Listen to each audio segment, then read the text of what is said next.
Hello, I'm Toad and welcome back to my channel. Today is the second part of the series where I speak about German engines, this time starring the Rapido Class 80 and its trucks.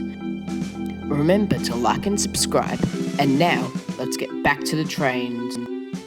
Firstly, before I answer any other questions, how did I get this model? I got this model a few months ago from my dad's friend, and he got it in the 1970s. Lots of you already know who this engine is, but for those of you who are still confused, you are not alone. Before I get into the history of this model or of its class, I must get into the history of a different model, the Marklin engine. The Marklin engine starred in the first series of Thomas the Tank Engine and Friends. It was a background engine who was seen pulling extra trains and blaring its lights in night scenes. It was nicknamed the Marklin engine because of the company who made the model, which was Marklin. On top of this, it had a big role in Thomas's sister show called Tugs, where it was the character called Puffer.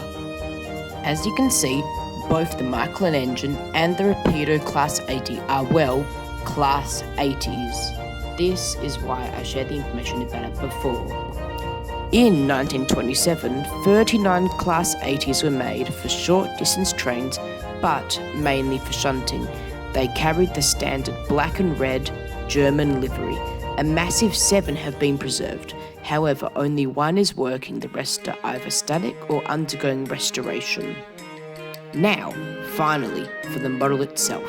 The first thing I notice when I look at it is how detailed it is for its size. It is riddled with countless rivets and a very nice Westinghouse pump. The pipes and other details are moulded on very nicely, however, they are not separately fitted. But this is excusable for its size. The lights, however, are not real, except for a single one on the back. The cap is open, however, there is no detail inside. The coal load looks decent. There used to be side rods, but they have since broken off, long before I was born. This, on top of the age, has caused it to stop working. However, one day, I will get it working again. Next, here are the 3 pieces of rolling stock. We have a caboose, or a brake van, a coal truck, and a fuel tanker. First, here is the brake van. Each of these lie on the same base, just with a different shell on top. The brake van is dark green and has an open door on one side and a closed door on the other. It also has some nice planking detailing. This level of detail and the planking detail carries over to the coal truck, which looks very normal, but it has a removable coal load.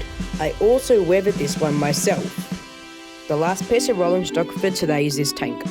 It is rather boring being grey, but it has a cool ladder.